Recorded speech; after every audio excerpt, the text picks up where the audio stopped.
So what went down? This was kind of sudden, and generally events don't get canceled like 10 days out.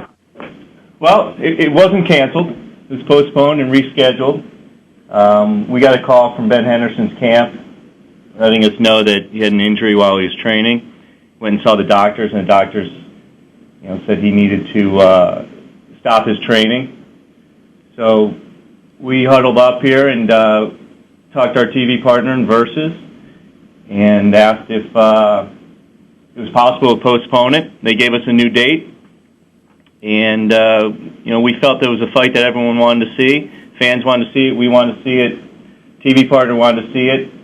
And instead of substituting Henderson with someone else for Henderson, we decided to postpone it till October 10th. So no truth to the rumor that possibly ticket sales were responsible for the move as well as Henderson's injury. No. You guys were doing okay? We were tracking as I expected. We'd never cancel a show. Ticket sales never have and never will. So there's no truth to that. That does happen though in boxing and MMA. You know that. It hasn't happened here. I think we might be running into that with another postponement of a Mayweather card. We'll see what happens. But he injured his ribs? No, yeah, there you go. Who knows what he injured? His car got injured, I know that, or someone got injured via his car. Peter Dropick from WEC is with us. So you moved the card from September 2nd to October 10th. I think some of the other news to get into that's a little distressing, and we'll get to some of the positive stuff in a few minutes. Well, you know what? I want to get to one more Ohio issue before we talk about the TV with DirecTV and Versus. The other thing that I thought was troubling, so tell us what the deal was with the state of Ohio, to me, coming out of nowhere with this thought that there was going to be a double weigh-in. You'd weigh in on Friday and then get checked again on Saturday morning. Yeah, Steve, I learned about that when I read the article online. Based on my conversations with Bernie, who's the head of the athletic commission there, who we have a great relationship with, and Mark Ratner here is very close to him. He never gave us any indication that our weigh-ins would be any different than what the UFC had when they were in Ohio on multiple occasions. So I don't know if he got asked a question by the media and he just said, yeah, if he wants to implement that, he will. But he did not give us that impression. So again, there's no reason to, or people shouldn't speculate that was one of the reasons we moved as well. What do you think of that rule if states were going to implement that? And essentially, we'll explain it to people. You weigh in normally about 4 or 5 o'clock on a Friday. They would recheck, I guess, sometime on Saturday morning, early afternoon, to make sure that you hadn't rehydrated by something like over a certain amount, which I don't even know how they decide that by weight class. So what do you think of that rule if that was implemented? I don't think we're fans of it here. We understand that the commissions are looking out for the safety of the fighters and their well-being. But I think the unified rules have worked well for everyone. So, it's not something we've come up against. And UFC's fought in Ohio several times, and they haven't had to do that. So it's not something we feel is going to be implemented around the country. Plus, for you guys, it's totally bizarre because you're fighting 135, 145, and 155. So that's not where the big weight cuts are. If they want to get concerned, I suppose it would be up at 205 and 85 where guys can make weight cuts and then get back down or back up 18 to 20 pounds on fight night.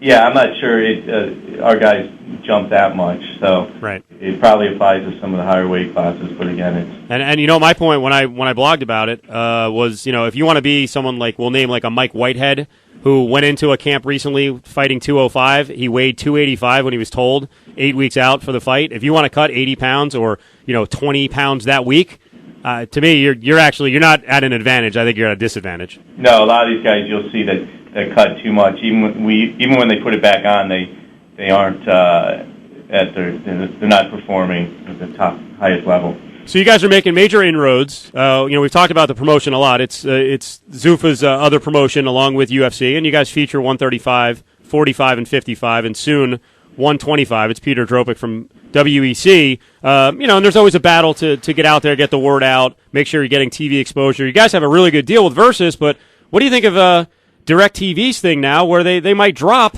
Versus? I mean, that's 75 million homes. That's a lot of exposure for you guys.